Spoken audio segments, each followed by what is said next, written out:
Hey, Slifer Slackers! This is Tony Salerno, the original Chaz Princeton, and I'm here to introduce a semi-interesting YouTube channel that goes by the name of Anime Egotists. I guess I can relate to it, seeing as that ego is pretty important to the Chaz. The question is, are the Anime Egotists important to you? Why don't you stay tuned and find out? And welcome back to the Anime Egotists, where they would never ask us to be part of the Pokemon rap, the Poke rap. No, they wouldn't. Yeah, we remember all the names, but it's just like they'd still say no. You would just keep trying to insert Mudkip, and I'd keep trying to insert Totodile at every other line. Probably. My name's Alex, and I like to think Rachel Lillis was pretty awesome. Voicing Misty, voicing Jessie, so many others, but I never got the chance to meet her, but she seemed pretty wonderful. Yeah, she made wonderful voice acting, I guess is the best way to put it, and she will be very much missed. Exactly. Hey, that's right, Richard. And when it comes to anime, there are a lot of characters who get great developments, like Gaara from Naruto turning from a monster to a kind-hearted, loving person, or Vegeta, well, basically doing the same thing. But there are a lot of anime characters who develop who, well, just don't get the love they deserve. Exactly. And we're here to talk about those that we really enjoy their development, but by comparison, they just don't get that voice from the fan base. Exactly. Are some of these character developments the greatest thing ever? No, I wouldn't say so, but even so, well, it still counts as development. Yeah, so do you want to start us off this time? I would love to.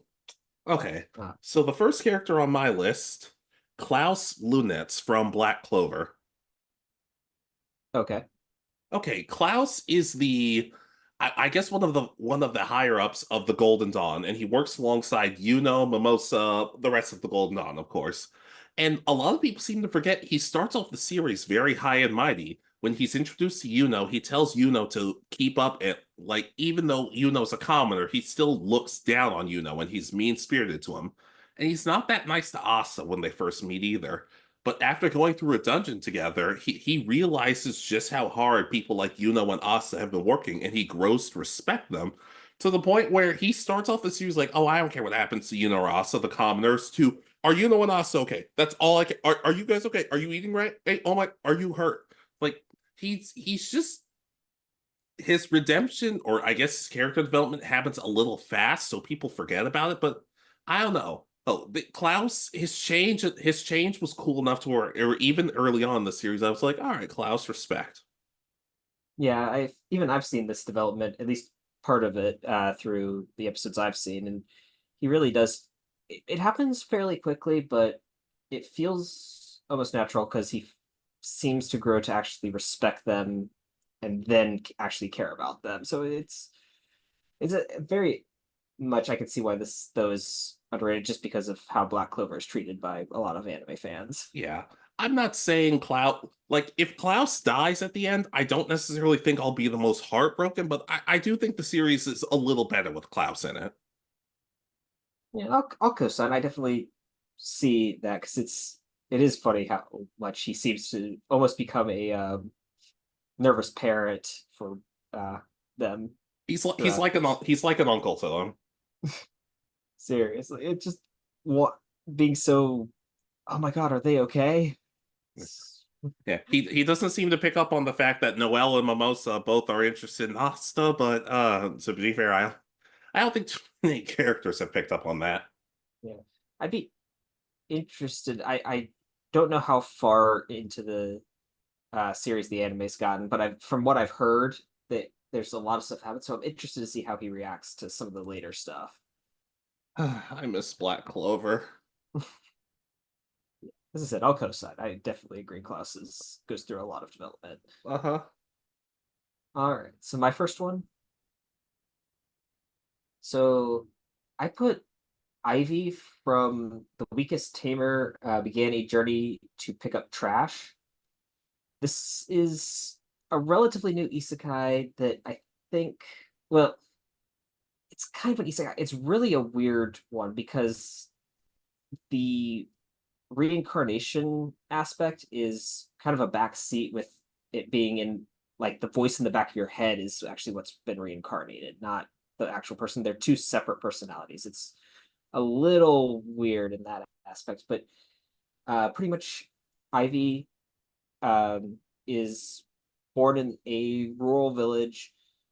She grows up to the point where she's supposed to be tested to find out what her ability is. Each person's born with a special ability, and then they get a ranking. 1 star is just you're better at it than the average person, but that's about it. 2 or 3 stars mean you're have some sort of special ability. Well, she's born with 0 stars, which is a very rare thing, and the village treats her as an outcast. She's pariah. She's blamed for crop failure. They kill the one person who's nice to her.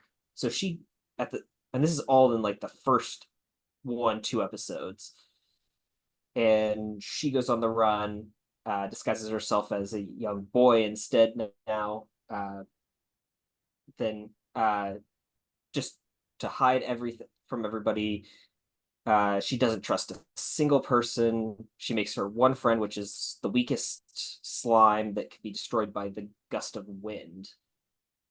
And throughout the story, she slowly starts to come out of her shell. She meets people who are nice and people who are bad guys, and it's an interesting one where she kind of comes to eventually reveal her identity to some of those that she's become friends with, and they're very accepting of her, and she just learns to accept herself for who she is, and all that. So I just really like this one. I feel though that it got passed over because it was there were several other shows that I think got higher, were more popular for this season. So Have one of those on my list too. But yeah, I haven't seen the show, but I can co-sign. I do appreciate how when you reveal a big secret about yourself in an anime, how cool it can be.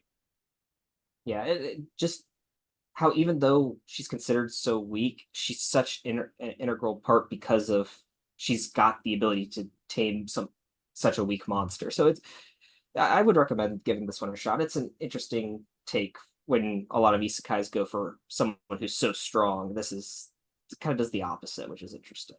Yeah. I can co-sign. I can co-sign though. Maybe I'll give it a chance, but I don't count on it. Yeah, I mean it's a short one, so if you ever do, it's only like 12 episodes. So all right, so your next one. Yusuke Kitagawa from Persona 5. Okay. All right. A lot of people, there are people, not as many as you think, but there are people who have come out and said that they stopped playing Persona 5 just because they found Yusuke to be kind of boring or annoying. And I can kind of understand that first, but with everything he's going through, with the death of both of his parents, and the fact that somebody's been, Madarame, his caretaker, has been taking credit for all of his stuff, he starts off the series kind of prideful and a little bit arrogant at times. But once he opens up and realizes what all the pain he's going through, and that's okay to be upset about it, he grows into an emotional, happy, kind-hearted person. And heck, like he's even with his opinions on art, he is kind of able to learn even from Futaba in kind of a weird scene. And that he is able to open up and perceive different opinions about art and life. And it's really cool to see that, especially in the side games. He kind of has an odd sense of humor, and everybody thinks of him as kind of the weirdo of the group. But he is hilarious. And to me, it's kind of shown that he's able to be like that because he's more used to the Phantom Thieves. He's more used to being happy and being more outlandish. And are they weirded out by it? Sure, but they respect him for it. They accept him for it. It's not the greatest character development in the world, but I do think Yusuke did change, and especially even in the side games, just gets better and better, in my opinion.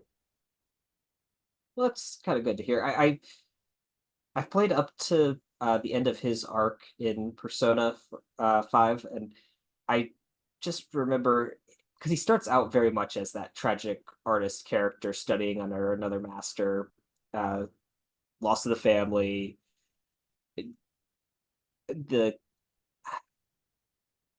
the fact that his master is one of the bad guys from the series. It's just everything adds up, and you could see him staying very much that very tragic character and embracing that. And would it necessarily be bad? No, but I also see that him embracing his actual friends is really helpful for him, and eventually coming out of his shell and becoming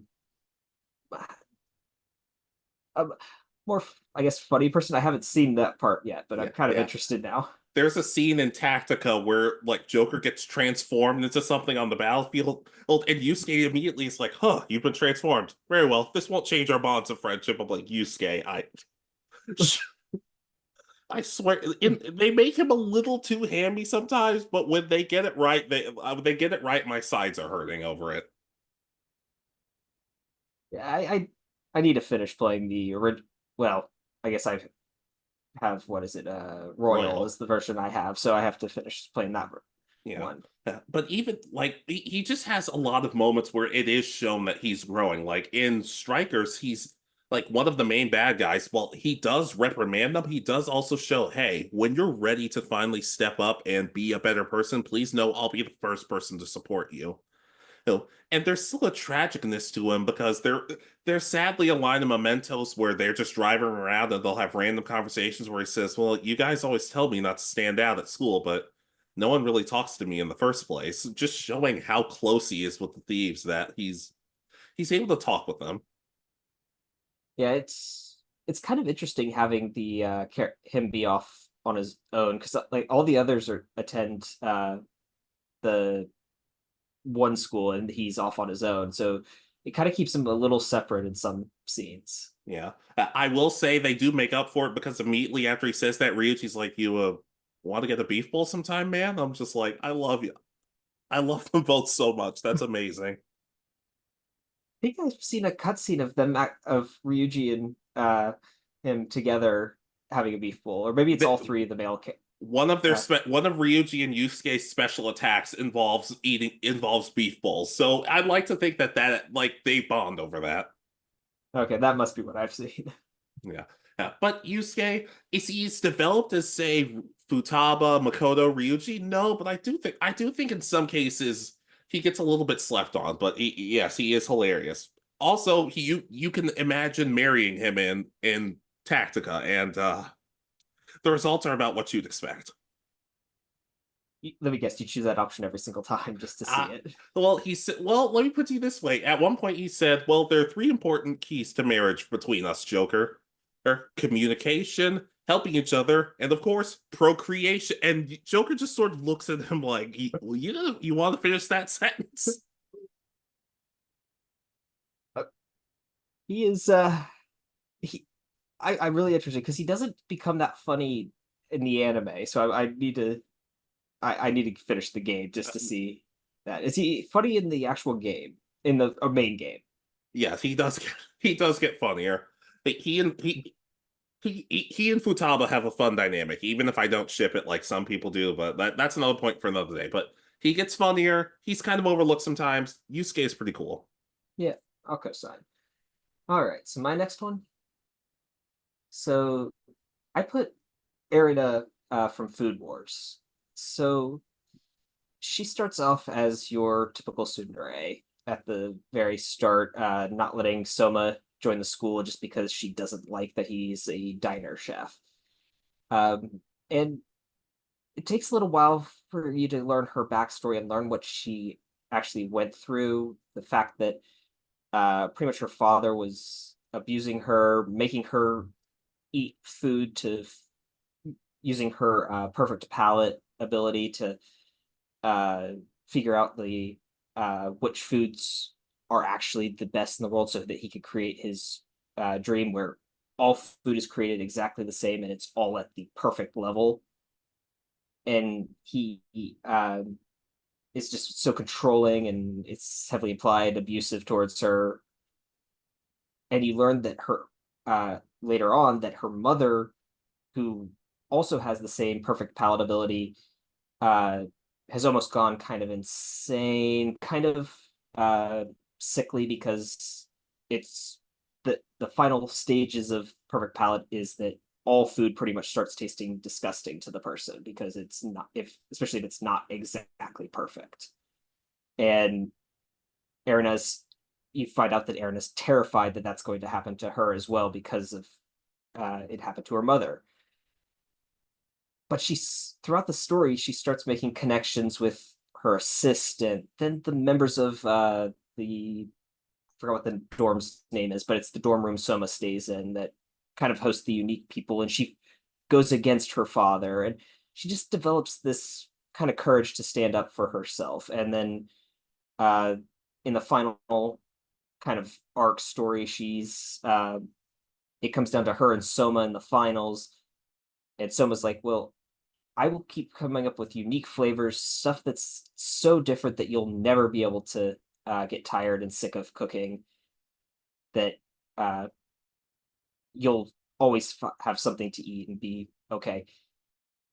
And she comes to feel like, I'm not going to let you beat me, and I will be my own chef and come up with my own way of doing this and prevent myself. And she kind of stands up for herself and develops into someone who has a legit rivalry, but also affection with Soma. So it's just such a nice transformation from, uh, especially after learning all that you have about her throughout the series. And what exactly makes this underrated? Do people not talk about this as much? I don't seem to remember people talking about it because it happens in such a weird order with her. She is very much that tsundere, which I know some people are really into and some people really aren't. And then it's about halfway through the series that we're introduced to her father and we start learning about her backstory. And it's not till the final arc that we learn that her mother has the same ability and that it has this drawback as the person gets older and has kind of had everything there is to possibly eat. So it's just the order. I just don't remember too many people talking about her overall development from uh, the series because she does keep some of that tsundere element, but it's more played off as she's joking with them now. So, uh, does she change too much? Probably not. But I think a lot of people focus a lot on Soma, the main character for the series. Yeah. Admittedly, just whenever you tell me somebody's a tsundere, I'm immediately gonna have thoughts about it. I don't know if we'll ever do a best tsunderes in the anime list. I could maybe be twist my arm twisted into doing it, but I don't know. Oh, she does based on what you've told me, she does seem like she grows a good bit and does develop and become a happier person throughout life. So that's always nice. Yeah, it's a subtle transformation overall, but it's enough to. I just put her on this list for that. All right. Yeah.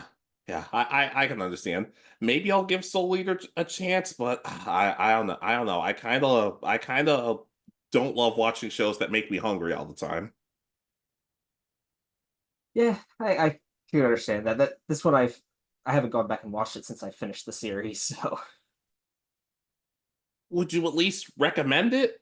yeah, no, I really enjoy it. It's just I've gone back and looked at a couple things like 'cause some of the recipes do sound really good. There's a one where you can make potatoes taste like a steak, which is Right. sounds really good. I wanted to get you that not Soul Eater, that Food Wars cookbook, but the reviews of it were not spectacular, so I think I just went for the fairy tale one instead.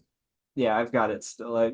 We need to eventually test some of those, I think. Sure. Only one of us can be in the kitchen at one point, though. I have a complex. Whenever people are in the kitchen with me, I get really stressed out. I can understand that.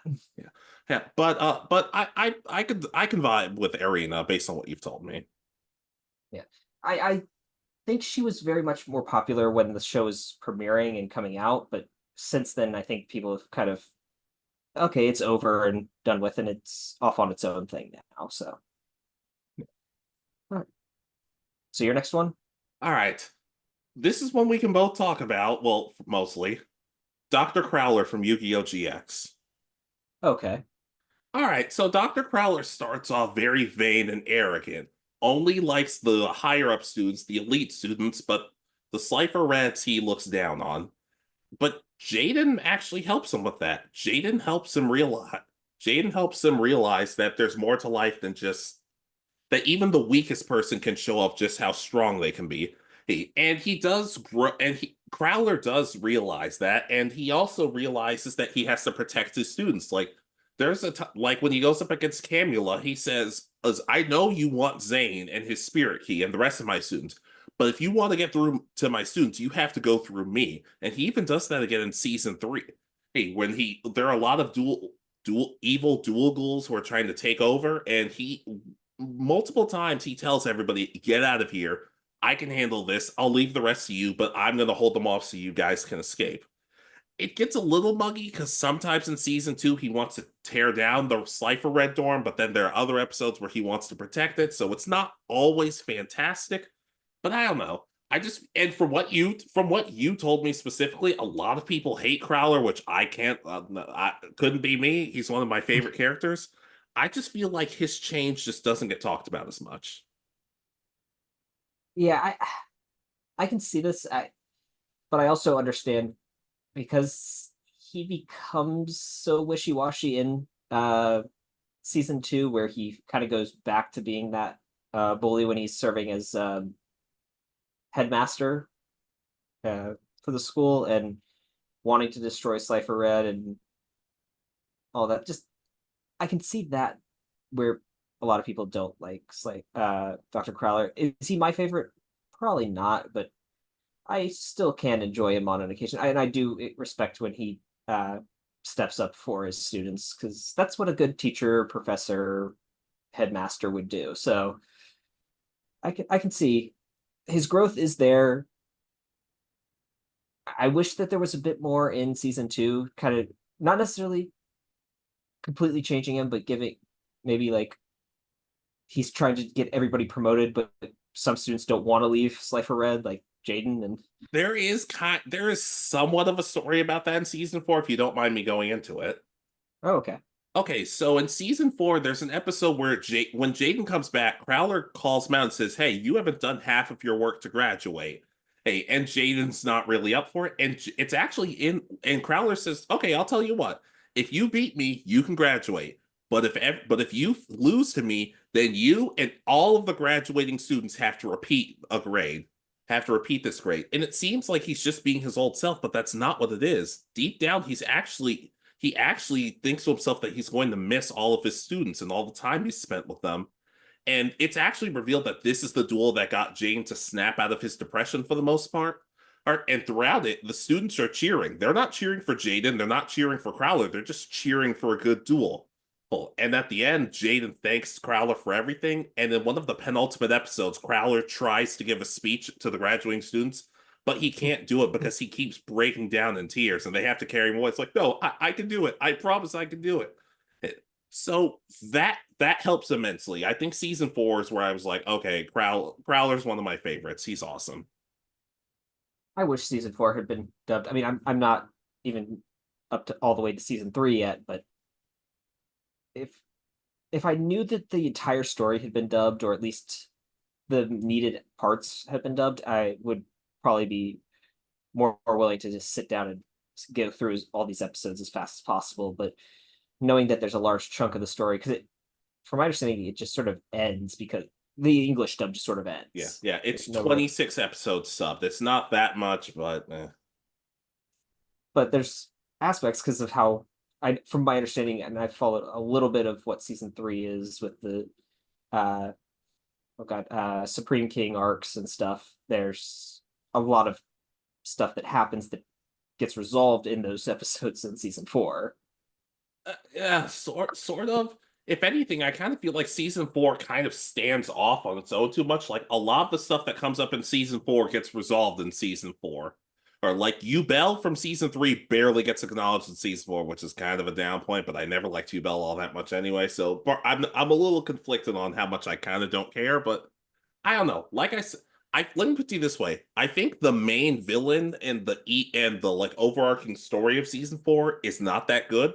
But I think when it focuses on the characters, like Chaz's episodes, those Crowler's episodes, I feel like when Cyrus's episodes, when they focus on that, season 4 is excellent. With the exception of Alexis, her episodes were not great.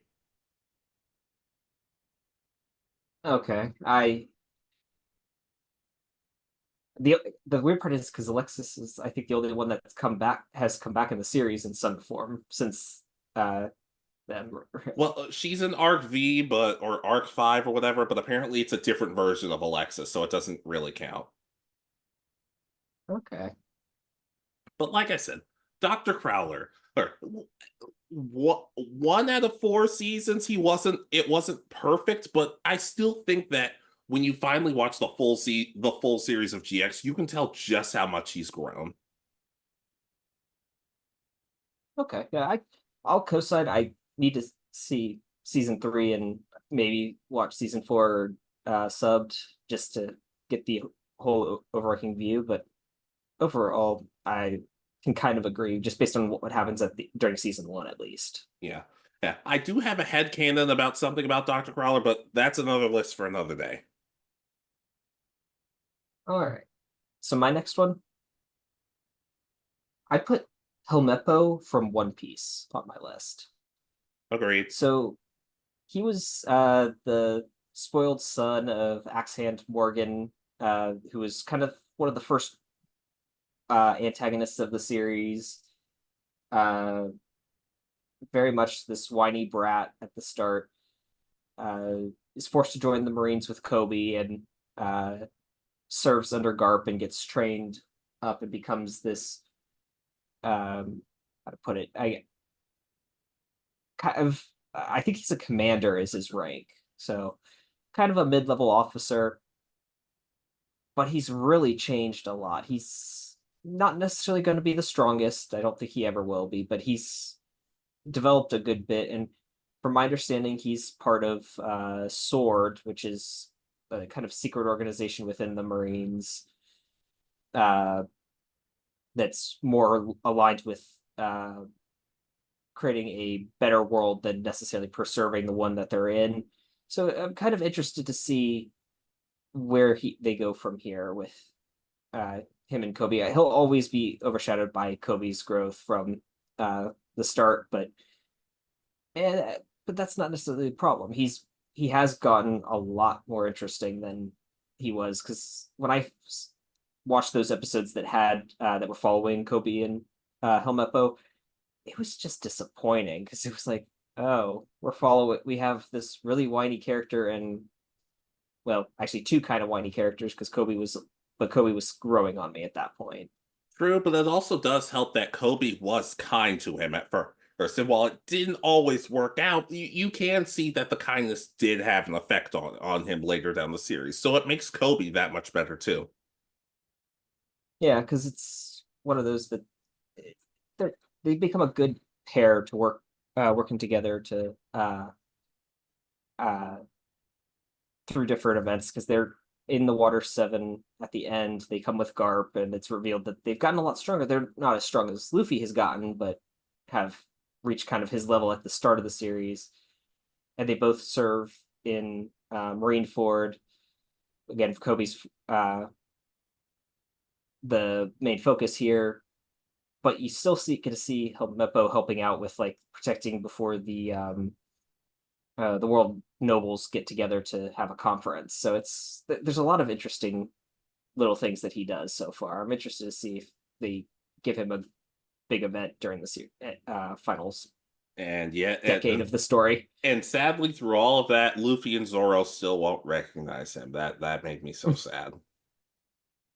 Well, he has changed probably even more than Kobe, because Kobe at least still has kind of that uh kind of similar style. He's a little he's taller and bigger now, but Helmeppo has gotten a lot different by comparison, I think.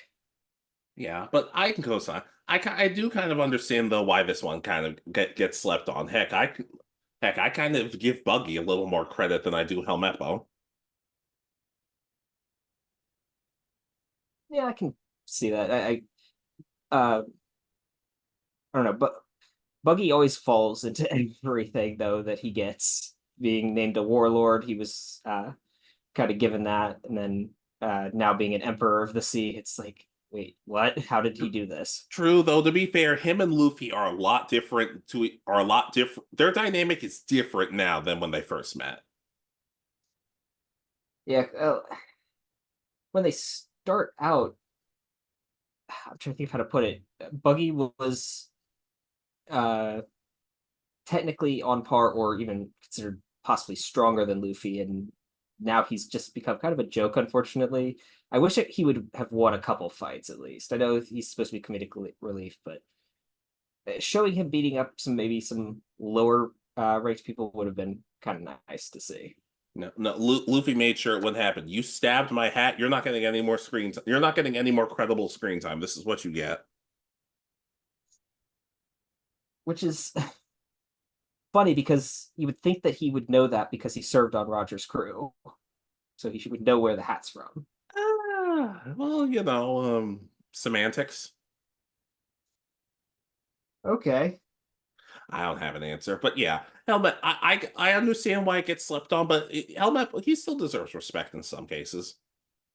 Yeah, as I said, I'm really interested to see if they give him something. I'm interested to see what Sword does because they're kind of the uh, liberation fronts inside the government kind of thing, because but I don't know because there's so many plot threads that still have to be wrapped up, and I don't know much about Egghead Island arc that just happened. I know, and I know even less than you. So I don't think they're part of this one, but I'm guessing they may be part of one of the upcoming arcs. Yeah, hope so. All right, so your next one. All right. Miri Unasaka from Buddy Daddies. Okay. All right. Okay. I just. All right. All right. I understand Miri's a 4-year-old girl for 99% of the series. I understand that she's a child, but she does grow. Oh, like a 4-year-old child, she can be kind and helpful, energetic, but she can also be pretty selfish and bratty sometimes. But throughout the series, you see just how much she grow. We talk about how much Kazuki and Ray grow thanks to her, but she grows thanks to them too. Her tantrums don't happen as often. She becomes a little more independent. She realizes this when somebody is in trouble or somebody's not feeling well, she realizes how to she tries her best to help them out. Heck, one of my favorite scenes when Ray's on a mission and they're preparing for his birthday, hey, is in her head, she's like, well, what's Ray's dad like? And Kazuki's like, well, he's kind of diabolical in a sense. And Miri, in her head, she doesn't really think what that means, and she shouldn't really know what it means. But you just see that she actually is trying to learn more about her dad's. And throughout the series, her tantrums, like I said, happen less and less. And spoiler alert, 5, 4, 3, 2, 1. And after the time skip, she still is the same person, bubbly energy, kind, a little bit of sass at times, but she has grown and changed and become a better person. And I don't think it gets I think it gets disrespected because people are like, oh well, she's a 4-year-old. Oh, she's super annoying sometimes. She's a 4-year-old kid. What do you expect? Yeah, she comes to really care for her adoptive fathers very much throughout the series. She, I'm trying to think of how to put it. She doesn't. She has the character development of a 4-year-old. She isn't necessarily changing as much as like I'm trying to think of how to put it. Like a major change in personality, but she's uh coming to care for these two men that just adopted her and have taken care of her for I guess it's about a year is the full story, kind of roughly. Yes. So, and we get to see that they did an excellent job because of the time skip at the end of the uh at the final episode. So Yeah, yeah. I guess it just bothered. Like you talked before about the first anime on your list was kind of like, well, this got overshadowed by a bunch of different shows. But I guess to me, what bothers me is just like what I hate doing this. I've brought up before that I hate doing this. But when people bring up shows like Spy Family, it's just like, well, Anya's a better character than Miri because she's funnier. I'm just like, yeah, but are all 4-year-olds really as I, let I was a 4-year-old at one point. I can't pretend like I was the best person either. But more importantly, just you don't have to compare these shows. Just watch them. You like them, cool. If you don't, it's fine. But I don't know. Yeah, it's really different by comparison because while they both involve spies or assassins adopting a kid and stuff, Spy Family is very much focused on uh, uh, Anya trying to uh, help her adoptive father complete his mission. Miri doesn't know that her adoptive fathers are an assassin and a spy, or two assassins. I don't remember. They're Yeah, like contract people. and then they're in between me and tells him, "Oh, Kazuki is a failed stand-up comedian, and Ray is a Middle Eastern oil baron." I'm like, "How do you come up with this stuff, dude?" It fits. A lot of people are saying, well, when you draw them, it's like one person's wearing a tuxedo, one person's wearing a white dress. It's like they're married. I'm like, I don't think he did. I don't think he did that. I think he did that just exclusively to screw with Ray and Kazuki. Because come on. Yeah, but I can co-sign. She goes through what you would expect a 4-year-old child to go through, and she uh, changes and she treats them as uh, her parents because that's what they become. She is kind of the catalyst for uh, Ray and Kasaki's development throughout this series because they change a whole bunch, and that's the big focus of this series. So Yeah. Yeah. She doesn't change nearly as much as they do, which is why I feel like it gets slept on. But I do feel like there was change. I do feel like she got better as time went on. yeah, there could be. I, I don't necessarily want a sequel because I feel like that if they do that, it would possibly cause. I could see them having a lot of issues with that, like I'm like causing I'm like issues. right down the middle. I don't know. I understand it ended all pretty much perfectly, but when you end something perfectly, I'm gonna want more. But I understand what you mean. Yeah, that if they try to change stuff because of all that's implied that that was it. They lived more peaceful lives after that. Okay, now and you have to kind of age her up a little bit, whether it's a year or two or a bit more than that. She's at that point where she'll start understanding different things a bit more. I think it would get messy if they continued. Yeah, yeah. That being said, I'm kind of ready for a rewatch. That one's actually one that I think we both agree that that one's so enjoyable. Yeah, yeah. But Miri from Buddy to Eddie's, whichever last name you want to call her, but doesn't get the most development compared to other characters. But I still think it get like she grew in a really enjoyable way. Yeah. All right. So my next one, Go ahead. uh, Kusetsu Minanobe from Shinobi no Itoki. Okay. She is kind of the female lead of, well, she is the female lead of the series. She's already been heavily trained as a ninja, um, working for the main village, and she doesn't really respect Itoki, who's the uh, son of the previous head, and his mom's running the village now, even though she's not a ninja. And he's was never trained in that. He's got some athletic ability, but not but never received the formal training like everybody else from the ninja villages. And she really doesn't respect him that much at the start of the series. She's not really tsundere. It's more of she views him as not worthy because he really isn't at the start of the series. I think a lot of people who watched the show and really liked it focused on his development throughout the series of becoming that leader to go face the enemy village and uh, all that. And she serves kind of as the side person there, but she has some really interesting parts where it's revealed that she was adopted into the uh, the ninja village as an infant, and then it's revealed, oh, her father is the leader of the evil village, and she's a sleeper agent, and she kills Itoki's mom, and she becomes absolutely devastated and loses her sense of self. But it's thanks to Itoki that she kind of comes to accept that she doesn't have, like, it kind of breaks the oh god, was it sleeper agent hold that they had on her, and gets her, and then he gives her the choice to make sure it doesn't happen again by, because they got a chip in her brain, by she's going to electrocute herself. It's her choice though. She can just get up and leave, or she can do this and choose who she wants to be. So she goes through a good bit of development throughout this series. He's a lot more forgiving than I'd be if somebody tried to mess with my mom, but to each their own, I guess.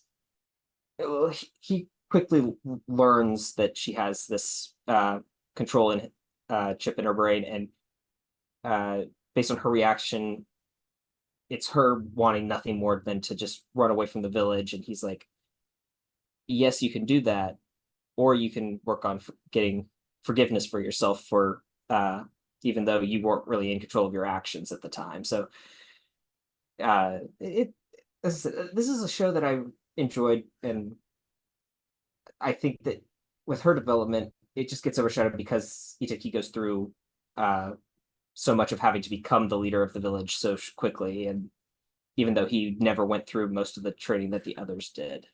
I feel like I have also heard mixed reviews on this show. Like it's good, but it's also not great. Yeah, there are parts that are really good and parts that are okay. Okay. That's kind of my view of that one. So That's not a fantastic sell, but I guess it is a sell in some cases. yeah, I mean, is it worth a watch? I would say yes. It's definitely a darker ninja series than like Naruto was. So at least at the start. Yeah, I still want to give this show a chance because I was kind of interested in it, and then I feel like you told me it's good, but it's good. I'm like, huh, I'll put it on the back burner a little bit. Yeah, it's one that, I mean, maybe once you watch it, we can figure out if there's something worth talking about over all but for both of us. But I, until you see it, there's not much more I could say about it. Sure, sure. I don't know if it's the type of series we'll create our own characters based on it or anything, but who knows? I Who don't think there's knows? enough lore really for that, but there's possibility, but it'd be a bit more difficult to do. Yeah, but I can co-sign. I mean, I haven't heard as much about this character, so I guess in a sense I can understand why she doesn't get talked about. Her development might not get talked about as much. Yeah. All right. So I believe it's honorable mentions time. That is correct. All right. Hideki Motosuwa from Chobits. Okay. I feel like upon my rewatch, okay, several rewatches of Chobits, I feel like even I'm starting to appreciate Hideki's development a little more because at first he's a farm boy, he panics a lot, he's a really nice guy, but a lot of the problems he can't really handle himself, and he fully admits that. But as the series progresses more and more, he kind of starts pushing himself more, and I don't know. You just get the feeling that, well, is he getting necessarily, he's getting better at dealing with his problems, even if he's still not perfect about it. But I don't know. I feel like he becomes a little more independent as time goes on. And he goes from the character who everybody helps to the character who's helped everybody.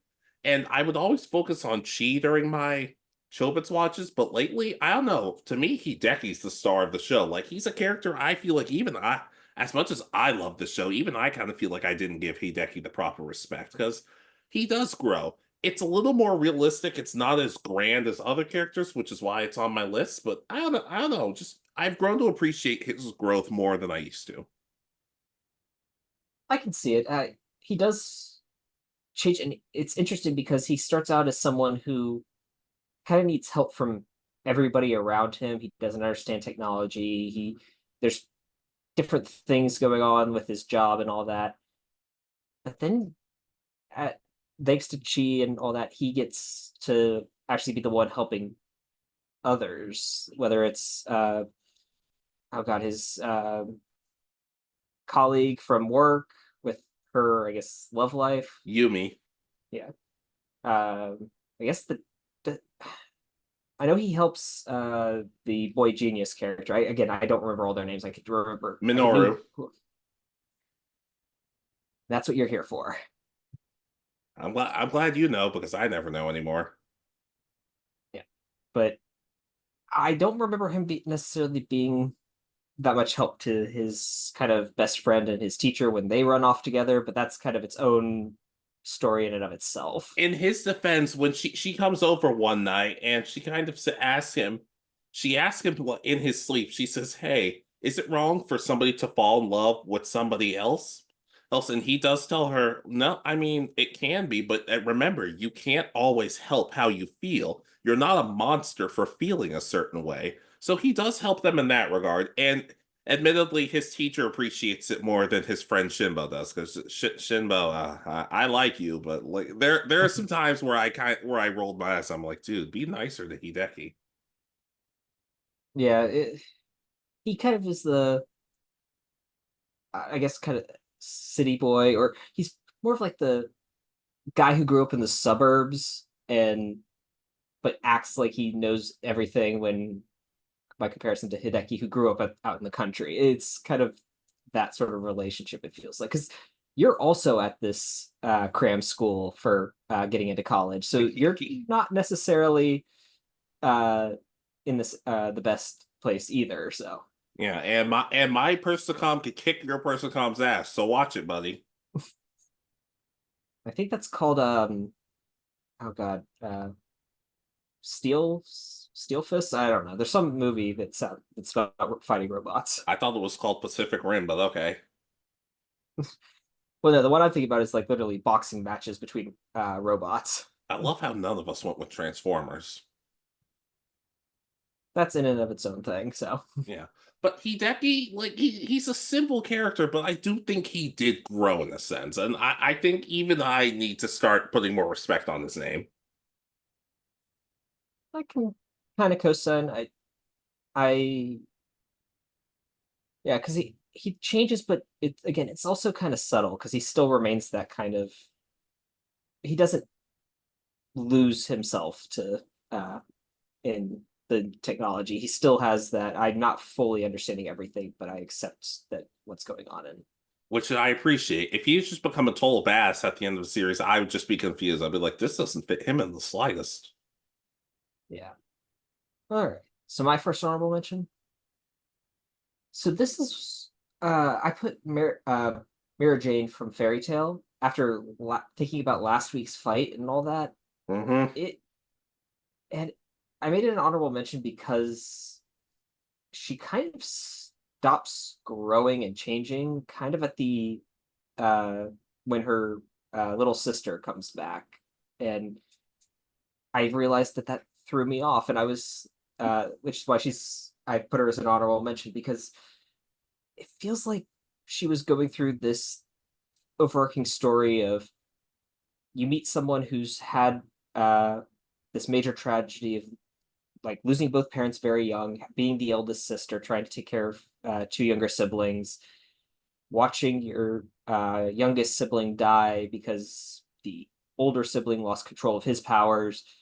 It's and then suppressing your stuff. It's really interesting because she starts out as kind of this, or it's in flashbacks. It's shown that she was kind of a almost a bully, which is the exact opposite of how she's portrayed throughout the show.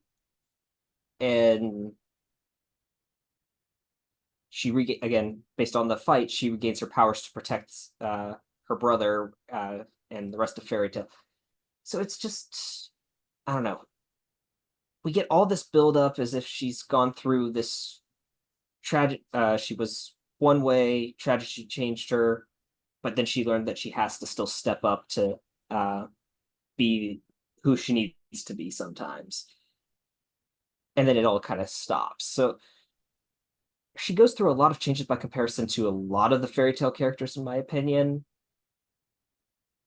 But because it kind of just stops when her sister comes back, I had to make it an honorable mention. Yeah, I don't know how to feel about that. For someone's character development to stop but not necessarily because it feels like a conclusive like finish. Like this is the end of your arc. We're moving on to other characters, or this is the end of your like I like it. It would throw me off too if it was just like, well, the person you thought was dead is back. So yeah, forget it. You're good. Yeah, it's not. I mean, she does things. She's on the Tenro Island arc, and she's part of the Edalus or the END arc, I think, or maybe it's Tartarus is the name of that one. Sorry, and where she's almost turned into a demon, which is like weird, but I don't know. There's just parts of it that feel like it could have been continuation had her sister not come back through. There's bits and pieces. So again, it just feels like she stagnates after that arc, unfortunately. Yeah, that's it. It's been a while since we talked about it, but that was kind of my problem with Pokemon Legends Arceus. I feel like a lot of the characters, wow, we never got proper conclusions to their character arcs. It's just we got like we went from A to B and then stopped before getting to C, or went from A to A and then jumped to C, but like, oh, B's not there. Like, I kind of know how you feel. Yeah. Yeah. So again, I really enjoy it, but just how it kind of feels like it ends suddenly and doesn't. And this show continues for another 300 episodes, but That's gonna take a while for me to get it. so all right. So your next honorable mention? All right. All right. Kim Dial from Soul Eater. Soul Eater not. Okay. All right. Kim, I don't know if you remember her, but Kim was one of the background characters. She had pink hair and was always hanging out with was always hanging out with her partner Jacqueline. I'm pulling her up now. Let me see. Uh Vaguely. Yeah, yeah, I don't blame you because Soul Eater doesn't help her that much. But in Soul Eater not, we learned that the reason she's very standoffish, she's kind of a bully. She's willing to help the main characters, but she'll say only if you pay me. Only if you pay me. Hey, and we learned that the reason she's so closed off is because she's a witch. That you know the DWMA's history with witches. If they learned, like, she's scared that people might try to hurt her or the people she cares about. And through some of the kindness of the main characters, and a good bit with her partner Jacqueline, but especially Ox, she becomes a little better. She opens up more, she's nicer, but the reason it's an honorable mention because there are points where she is still stuck up. There are points where she's still kind of mean to the characters, and sometimes it feels like, she's just it's a defense mechanism. But there are times where it's like, okay, can you like stop sucking for one episode, please? He's like, I don't know. Oh, the build up to her relation to her partnership with Jacqueline was kind of odd because I felt like at times it was treated more like a romance, despite the fact that it seemed more like Ox was into her, which I don't know if I still don't know to this day if that's canon or not, but I still think she did grow, but it was very messy. Yeah, it sounds like she needs almost her own series almost because she's a side character is what you said, right? That she's not Yes. the main focus of Soul Eater not, and No, she's she's definitely not. not in Soul Eater. So maybe her own little series that tells her perspective of being the scared witch in a organization that hunts down and kills witches. Yeah. Yeah, I like it makes but also it her development kind of makes Ox look cooler because he's like, look, I know she's tough, but please be nice to her. Like everybody deserves at least one person to care about them, and I'm gonna be the one person who cares about Kim. But if but one, like I said, it makes Ox look cooler because it shows that he's a nice guy. But if anything, it feels like she should have fallen in love with him because of that, not the other way around. I don't know. Yeah, I could see it being one of those that yeah, she should have. This could have been an interesting romance, and it could have given Ox even more to uh do because he's another one of those characters that gets nothing in Soul Eater really, besides like one or two fights, and that's about it. Yeah. I think she agrees to dance with him at one point in the manga, and she gives him a peck and she gives him a kiss at one point. But that I don't know, I don't know. Like I said, I like her development, but I'm also kind of like, there are parts of her where I'd be like, I don't fully know if I could vibe with you sometimes. Yeah. Well, so it sounds like an honorable mention worthy one, Yeah. but To sell you a little bit, she does heal an injured puppy. okay. But that's all. Kim, not fantastic, but still, what I'll give her flowers when I'll give her her flowers. All right. Yeah, sounds interesting. All right. So my next one, I put Kirishima from My Hero Academia on my list. Okay. He gets heavily overshadowed by kind of the four main characters in uh Midoriya, Bakugo, Todoroki, and Uraraka. But he gets a good bit of development in his kind of the big story arc he's in is when they go take down Overhaul and are rescuing Eri. Because you learn that there was at least once in his past where this villain was kind of uh, trying to attack or frighten someone, and uh, he couldn't react, and he hated himself for that.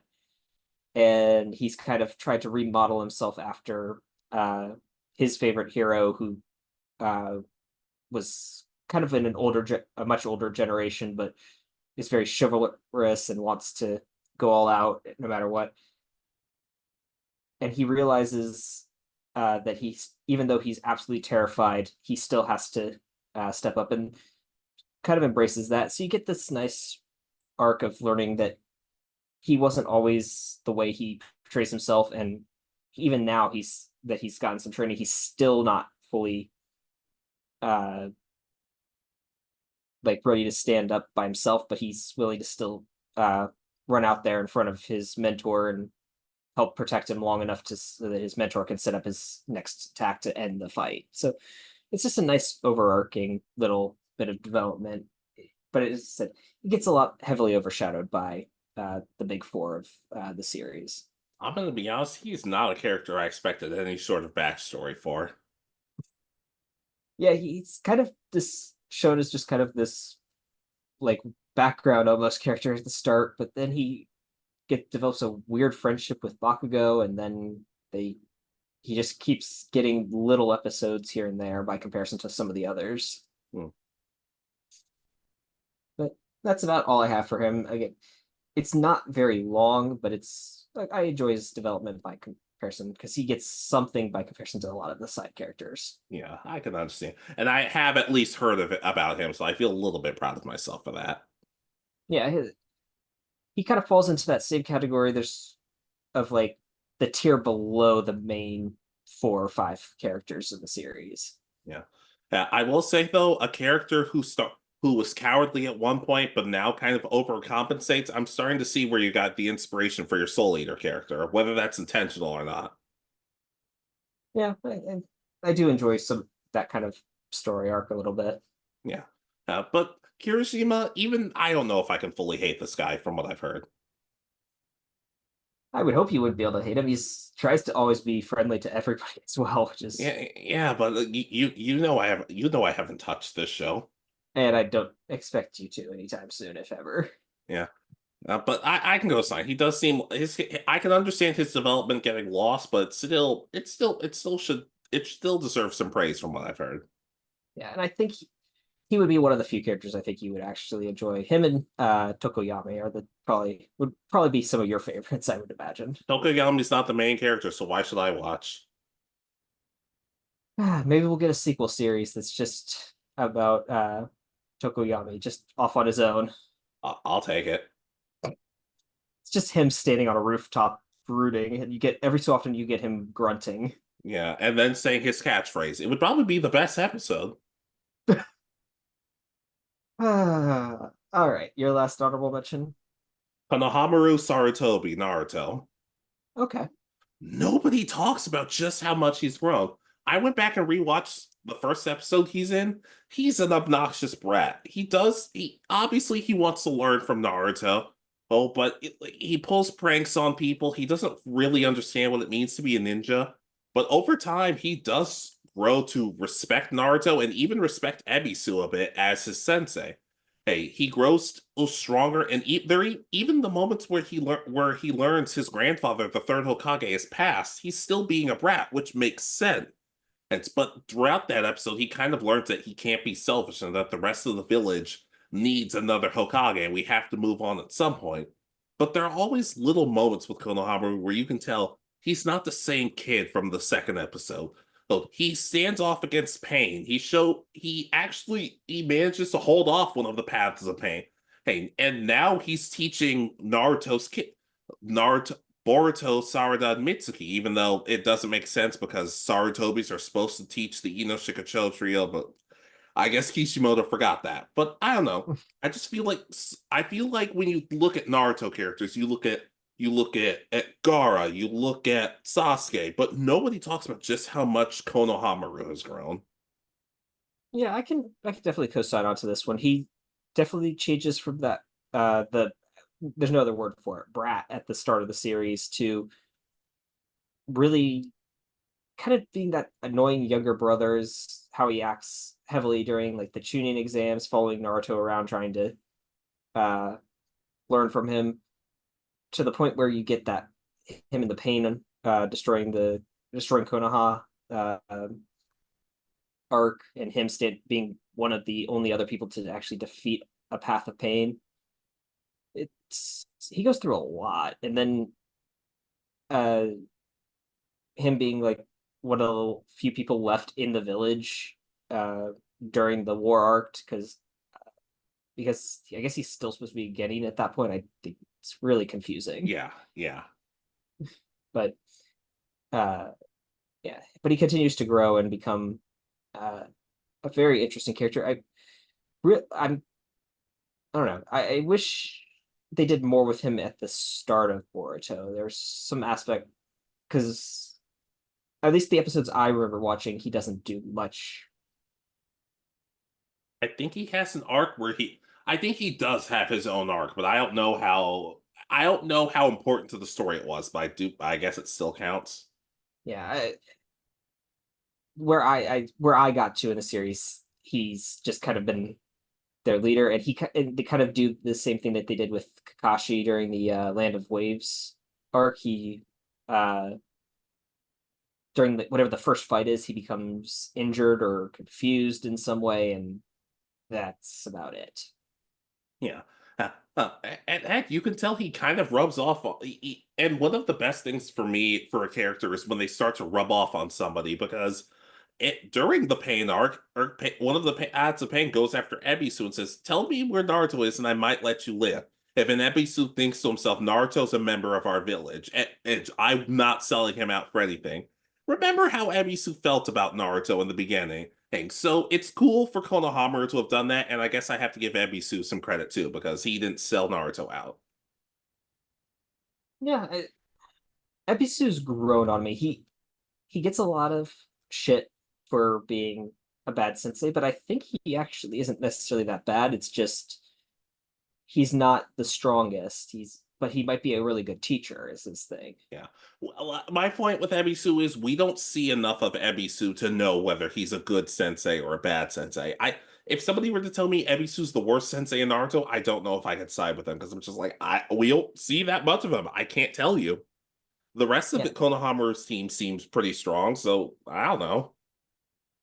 yeah. I kind of interested now. I kind of want a series that just follows Konohamaru and his squad. It's just that like could just be like a 12 episode one random story arc that they follow with Ebisu being the leader of the team of kids. That could be a list for another day, but I don't know. And then Udon, you apparently now in Boruto can use the little snot bubble he has as a jutsu. I'm like, that is so gross.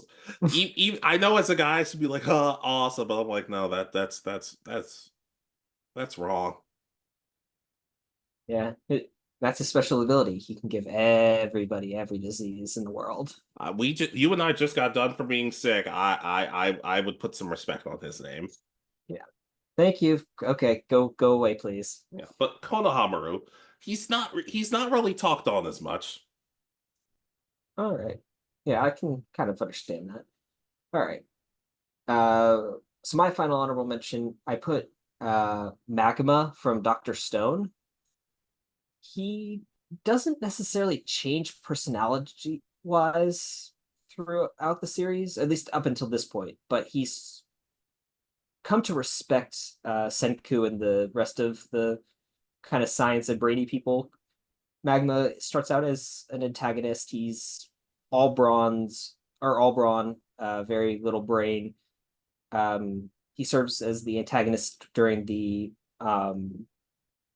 fight for leadership of the village of the people that survived or were uh, kind of the survivors from what is it called? What are they? The group that went to space before the show and did get petrified. Um, he is pretty much just okay. I'm going to kick everybody out who doesn't just worship the ground I walk on because I'm the strongest. I'm the best warrior in our village kind of mindset.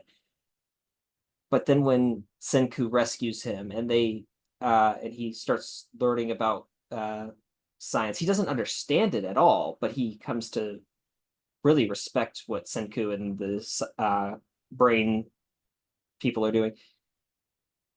Does he like serving them? No, he's still got that very much personality of, well, I'm super strong, so I can beat the crap out of you, but I like what you're doing, so I'm not going to kind of mindset. It's really a weird thing.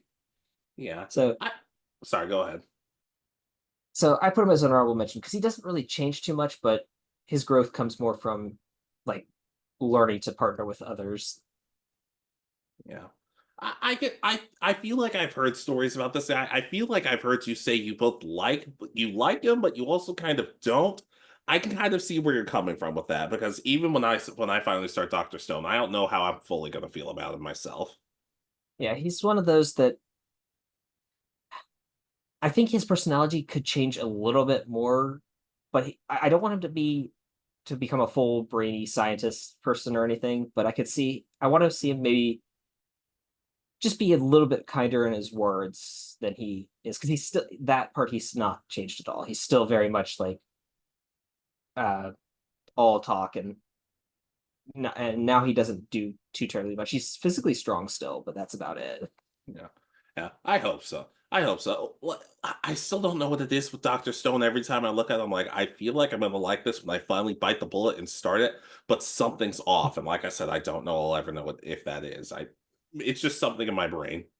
Yeah, give it a little while. I know they're working on the final. I think they said it's going to be the final season now. The final season, part one. Yeah, it's going to do a Attack on Titan, keep going forever and ever and Eh, ever. Hey, as long as the animators are getting enough rest in between periods, I'm willing to wait a little bit. Yeah, I can co-sign to that. It's well, I've seen what happens when they don't. So Yeah, but less for the anime standpoint, more for just the humanitarian standpoint. But yeah, that too. yeah. All right. So your last entry. Oh boy.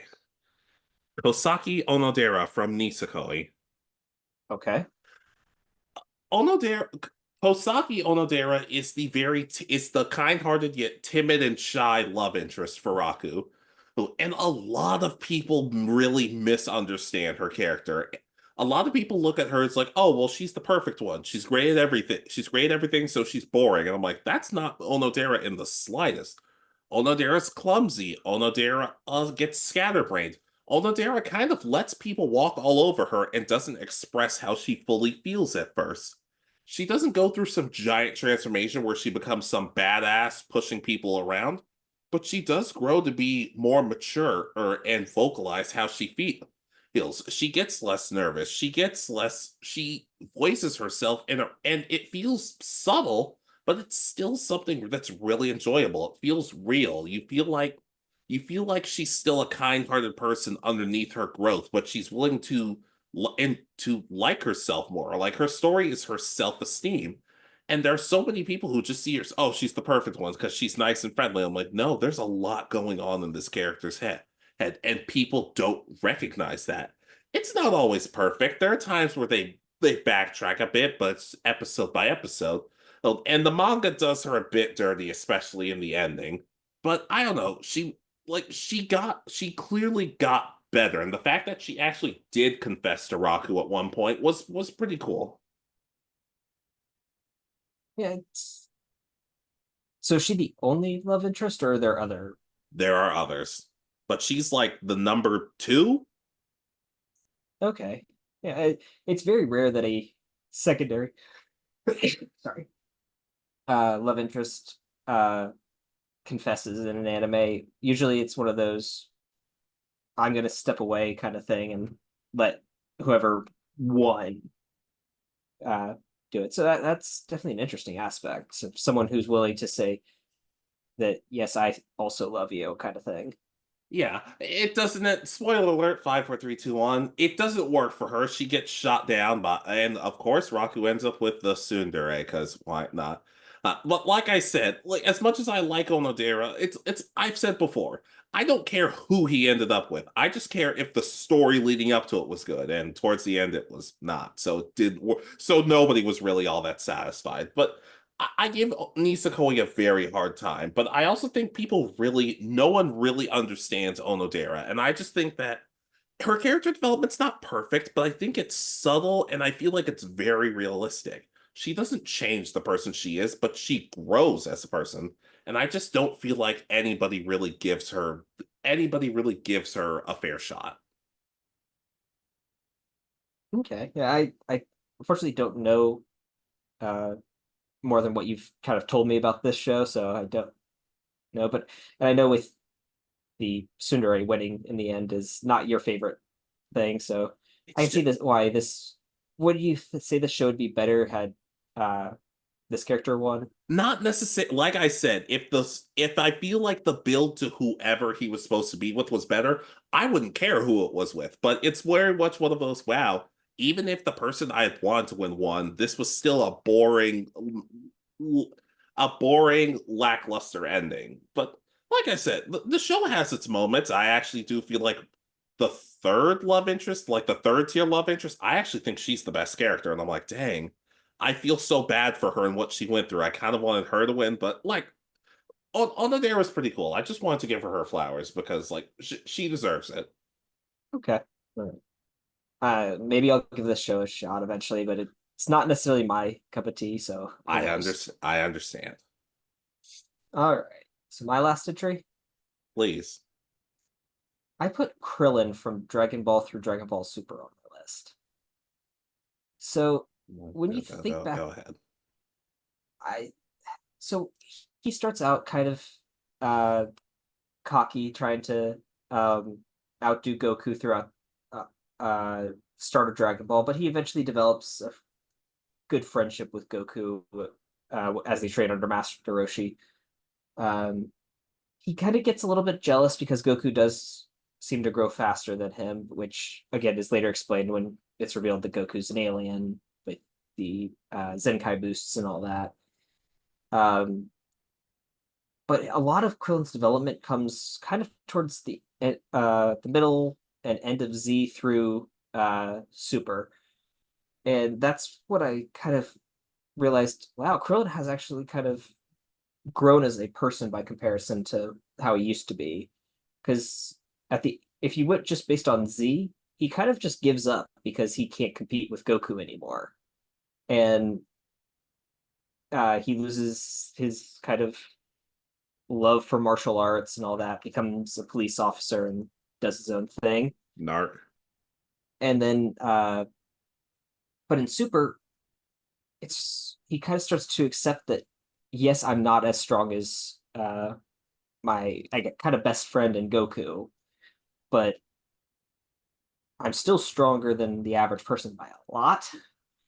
And he kind of embraces the fact that he can still go out there and fight and stuff. And leading up to the tournament of power, he's starts training again and kind of embraces his old self of being uh, just one of the Z fighters, and I come to really respect him in that aspect of accepting that I'm not like, yes, I gave up because I was not that strong, but I'm still willing to uh, go out there now because I feel like I'm still strong enough to do it.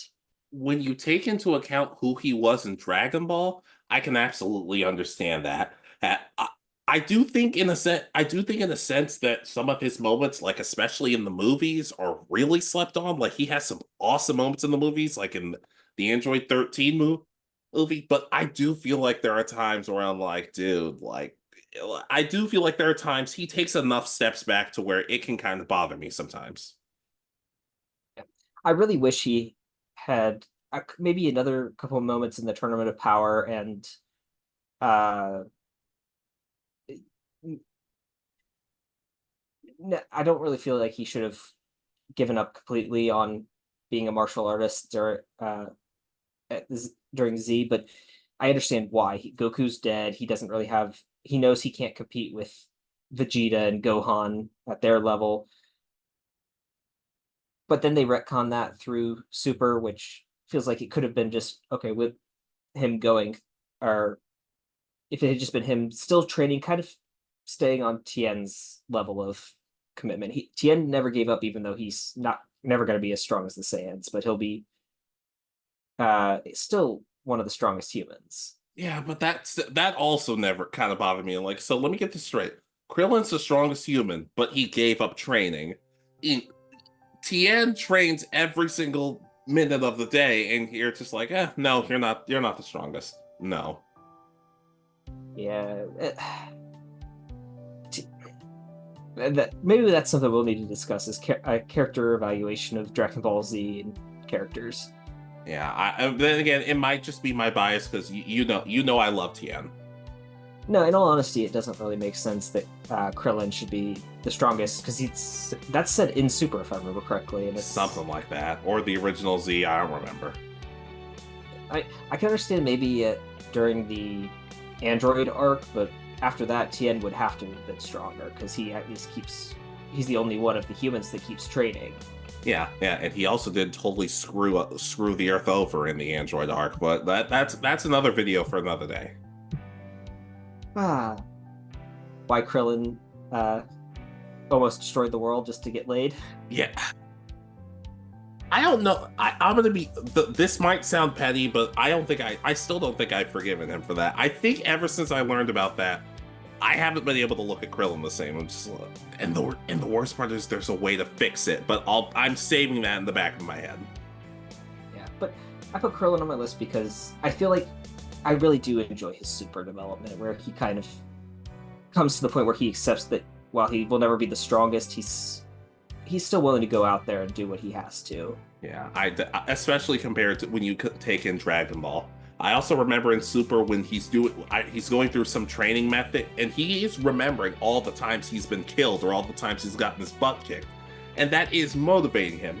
Meanwhile, Goku's jumping up and down and saying "Chala, head Chala." I'm like, Goku, what are you?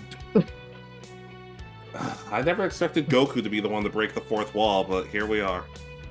Yeah, he's probably the most likely to be the Deadpool of his universe. So, yeah, but I can co-sign. As jokes aside, and some of them aren't even jokes, I can appreciate Krillin's character development, even if it's a little understated compared to others. yeah. All right, but I think we're ready to wrap up now. All right. So, ladies, gentlemen, anyone who identifies differently, what do you guys think? What are some characters in anime for you who develop but don't necessarily get that same love? Whether it's subtle character development, whether it's kind of wishy-washy, just let us know. Yeah, and I mean, even ours, some of them probably have the best development in the series, but they get overshadowed by other series being more popular during their runs. So, if you like Spy Family, I'm glad you enjoy it, but don't use your love of Spy Family to rip on Buddy Daddies, and vice versa. That doesn't seem fair. Exactly. But just let us know. Let us know what you think. Be sure to like, comment, subscribe. Be good to yourselves. Be good to each other. And we'll see you next time. This has been Alex. And Richard. And you have been listening to the Anime Egotists. Good night and peace easy.